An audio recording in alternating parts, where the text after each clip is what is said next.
أعوذ بالله من الشيطان الرجيم بسم الله الرحمن الرحيم وإما ينزغنك من الشيطان نزغ فاستعذ بالله إنه هو السميع العليم. கண்ணியத்திற்குரிய அல்லாஹ்வின் அடியார்களே, சூரா ஹாமீம் அஸ்-சஜ்தாவை நாம் பார்த்து வருகின்றோம். அதில் 35 வசனங்களை பார்த்து முடித்திருக்கிறோம். அதனை தொடர்ந்து 2 நாட்களுக்கு முன்னால் 36, 37, 38 ஆகிய 3 வசனங்களுடைய தர்ஜுமாவை நாம் பார்த்தோம்.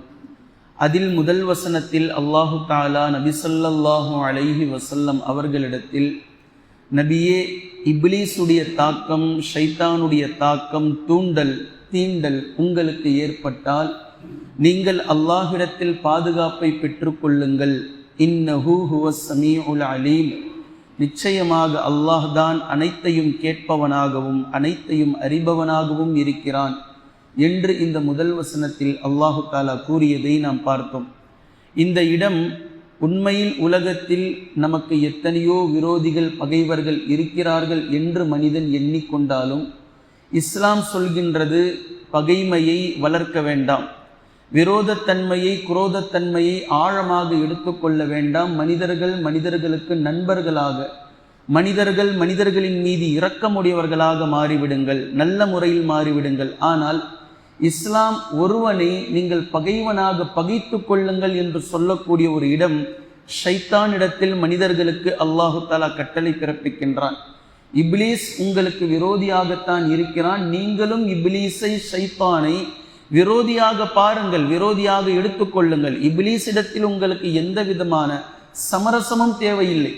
இப்லீஸுடைய பாதுகாப்பு இந்த உலகத்தில் உங்களுக்கு கிடைத்து விட்டால் சுப்ஹானல்லாஹ், வேறு யாருடைய நெருடலும் உங்களை ஒன்றும் செய்துவிட முடியாது. இப்லீஸ் கிட்டந்து பாதுகாவல் வேணும். இப்லீஸுடைய தூண்டல் தான் ஒட்டுமொத்த ரூபங்களிலும் ஒவ்வொரு விஷயமாக மாறி வரும்.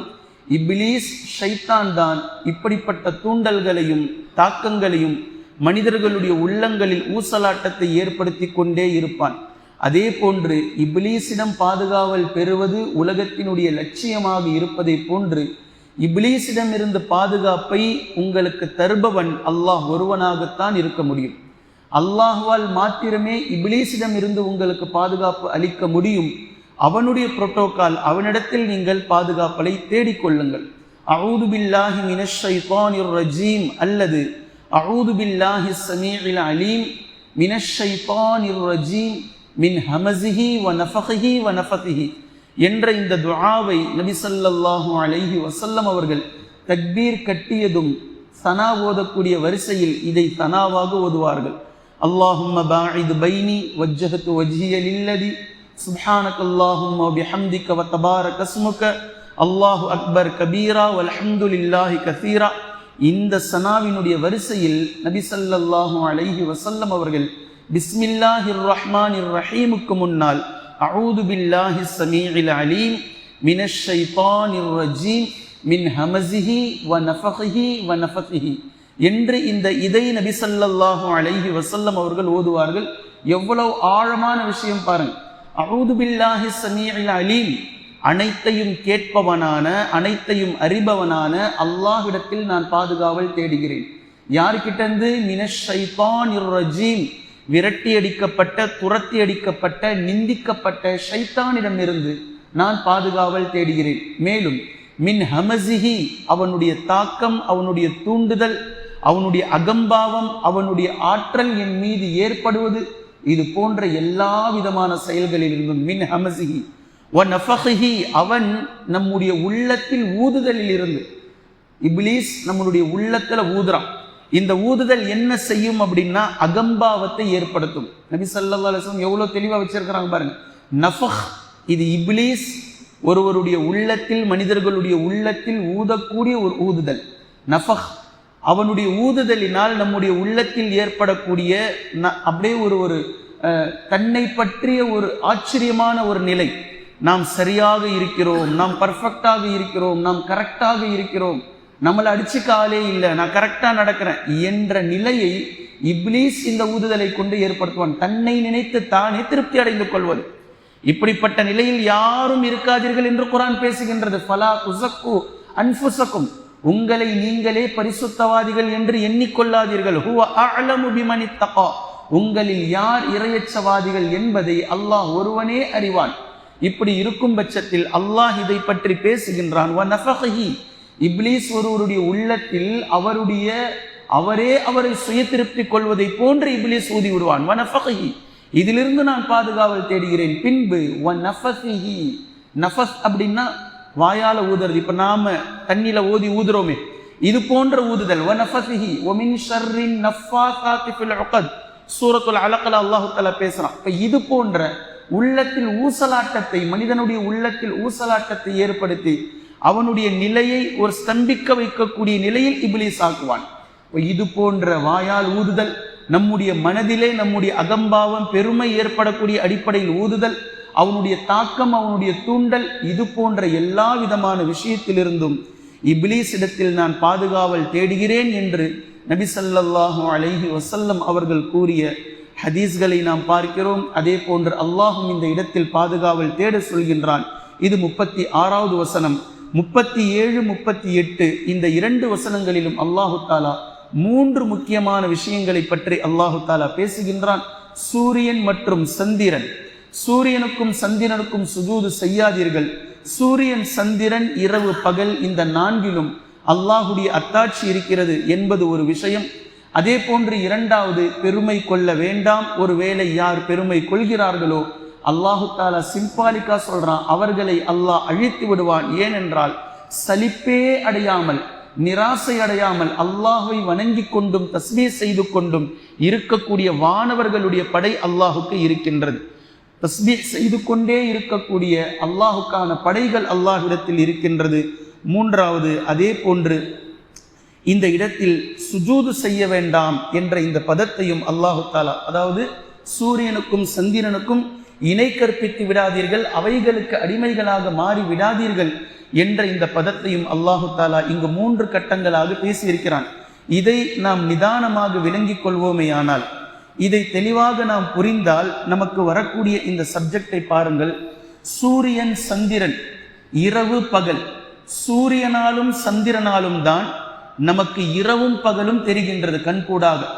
ஒருவேளை சூரியனும் இல்லை சந்திரனும் இல்லை என்றால் இரவையும் பகலையும், நேரத்தையும் காலங்களையும் மாதங்களையும் வருடங்களையும் எதை வைத்து மனிதர்கள் எடுத்துக்கொள்வார்கள்? எந்த அடிப்படையில் அவர்கள் கணக்கெடுப்பார்கள்? எப்படி புரிவார்கள் இரவையும் பகலையும்? சூரியன் சந்திரன் இதனுடைய மாற்றம்தான் மக்களுக்கு மாற்றங்களை கொடுக்கின்றது. அதாவது நல்லா விளங்கணும், சூரியன் சந்திரன் இவை இரண்டும் அல்லாஹுக்கு கொஞ்சம் கூட மாற்றம் செய்யாமல் அல்லாஹ் எப்படி அதை ஏவினானோ அல்லாஹுக்கு முற்றிலும் கட்டுப்பட்ட நிலையில் அவைகள் இருப்பதினால் அவைகளை கொண்டு அல்லாஹு தாலா இந்த உலகத்தில் மாற்றத்தை நிகழ்த்துகின்றான். அந்த மாற்றம் இந்த உலகத்திற்கு தேவையான அடிப்படையில் அமைந்திருக்கிறது. அதை வைத்துத்தான் மனிதர்கள் தங்களுடைய தேவைகளை நிறைவேற்றிக் கொள்கிறார்கள். இஸ்லாமியர்கள் இபாதத்தான வணக்க வழிபாடுகளுக்கு கூட இந்த சூரியன் சந்திரனுடைய காலக்கணக்கு மிக தேவையானதாக இருக்கிறது. மாதங்களை ஒரு முஸ்லிம் சந்திரனை கொண்டு கணக்கிடுகிறார். ரமலானுடைய பிறை, துல்ஹிஜ்ஜுடைய பிறை முஸ்லிம் நிலவை வைத்து, பிறையை வைத்து கணக்கிடுகின்றார். அதே போன்று ஐங்கால தொழுகையை சூரியனுடைய அந்த நகர்வை கொண்டு கணக்கிடுகின்றார். இப்படி இபாதத்துகள் கூட நோன்பு காலங்களில் நம்முடைய சஹர், நம்முடைய இஃப்தார், இது போன்ற எல்லா விதமான வணக்க வழிபாடுகளும் சூரியனுடைய அந்த நகர்தலை கொண்டு நமக்கு அடிப்படையாக அமைக்கப்பட்டிருக்கிறது, சந்திரனை கொண்டும். இப்போ அல்லாஹு தாலா சொல்லக்கூடிய மிக முக்கியமான விஷயம், சூரியன் சந்திரன் அல்லாஹுக்கு எப்படி கட்டுப்பட்டு இருக்கிறது என்று பாருங்கள். யார் அல்லாஹுக்கு முற்றிலும் கட்டுப்பட்டு வாழ்வார்களோ அவர்களை கொண்டு அல்லாஹு தாலா இந்த உலகத்தில் நன்மையான மாற்றத்தை ஏற்படுத்துவான், நல்லதை அல்லாஹு தாலா கொண்டு வருவான். சூரியன் சந்திரனுடைய அல்லாஹிற்கு இருக்கக்கூடிய கட்டுப்படுதல், அவைகளை கொண்டு அல்லாஹு தாலா நல்ல மாற்றங்களை கொண்டு வருவான் என்ற இந்த விஷயத்தை அல்லாஹ் கொண்டு வருவதோடு, எந்த சூரியனையும் சந்திரனையும் கொண்டு அல்லாஹு தாலா மாற்றத்தை நிகழ்த்துகின்றானோ அவைகளை நீங்கள் பெரிய கடவுள்களாக ஆக்கிவிடாதீர்கள். அவை இரண்டுமே அல்லாஹுடைய அடிமைகள் தான். அவைகளும் அல்லாஹுக்கு கட்டுப்பட்டு தான் இருக்கிறது என்று அல்லாஹு தாலா இந்த இடத்தில் மிக தெளிவாக பேசுகின்றான். எனவே இது போன்ற விஷயங்களில், அதாவது சூரியன் சந்திரன் அல்லாஹுக்கு கட்டுப்பட்டு இருக்கக்கூடிய இந்த விஷயத்தில் சூரியனும் அல்லாஹுக்கு அடிமைதான் என்பதையும் அல்லாஹு தாலா மிக தெளிவாக நமக்கு புரிய வைக்கின்றான். மேலும் பெருமையை பற்றி பேசக்கூடிய இந்த வசனத்தை நீங்கள் சூரத்துல் அன்ஆமில் இருக்கக்கூடிய ஒரு வசனத்தோடு ஒத்து பார்த்தால், ஃபஇன் யக்ஃபுர் பிஹா ஹாஉலாஇ ஃபகது வக்கல்னா பிஹா கௌமல் லைஸு பிஹா பிகாஃபிரின்.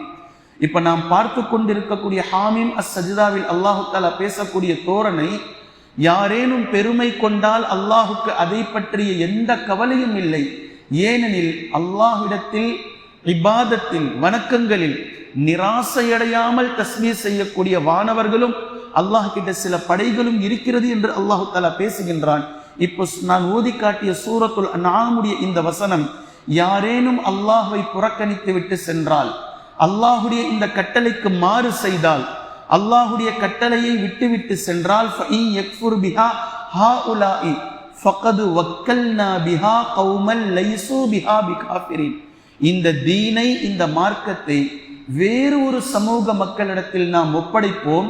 அந்த மக்கள் கொஞ்சம் கூட அல்லாஹ்வை புறக்கணிக்க மாட்டார்கள், அல்லாஹ்வை நிராகரிக்க மாட்டார்கள். அப்படி ஒரு சமூகத்தை நாம் கொண்டு வந்து விடுவோம். இந்த தீனை அவர்கள் மிக அழகாக பின்பற்றுவார்கள். அவர்களுக்கு சடைவோ அவர்களுக்கு பிரச்சனையோ ஏற்படாது. இதைத்தான் அல்லாஹ் அங்கும் பேசுகின்றான். நீங்கள் அல்லாஹ்வை விட்டு புறக்கணித்து விட்டு பெருமை அடிப்பவர்களாக இருந்தால், நிராசையடையாத வானவர்கள் அல்லாஹுக்கு இருக்கிறார்கள், நிராசையடையாத படை அல்லாஹ்விடத்தில் இருக்கிறது. அவைகள் அல்லாஹ்வை துதித்து கொண்டுதான் இருக்கிறார்கள். அல்லாஹ்விடத்தில் அவர்கள் வணக்க வழிபாடுகளில் சலிப்படையாமல் இபாதத்தில் இருந்து கொண்டுதான் இருக்கிறார்கள். அதே போன்று நபி ஸல்லல்லாஹு அலைஹி வஸல்லம் அவர்கள் கூறிய மிக ஆழமான ஹதீஸ், சந்திரன், சூரியன், இரவு, பகல், காற்று, இவைகளை நீங்கள் ஏசாதீர்கள், இவைகளை நீங்கள் திட்டாதீர்கள். ஏனென்றால் ஒரு சமூகத்திற்கு இந்த விஷயங்கள் எல்லாம் அருளாகவும் மற்றொரு சமூகத்திற்கு இது வேதனையாகவும் அல்லாஹு தஆலா ஆக்கி வைத்திருக்கிறான்.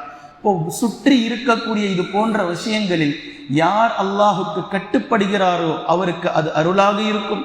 யார் அல்லாஹுக்கு நேர் முரணாக நடக்கிறார்களோ, இதில் பாடம் இருந்தும் பாடம் கற்றுக்கொள்ளாத, அதில் படிப்பினை இருந்தும் படிப்பினை எடுத்துக்கொள்ளாத மனிதர்களுக்கு அதுவே நாளை வேதனையாக அமையப் போகின்றது என்பதை அல்லாஹ்வின் தூதர் ஸல்லல்லாஹு அலைஹி வஸல்லம் அவர்கள் கூறியிருப்பதை நம்மால் புரிந்து கொள்ள முடிகின்றது.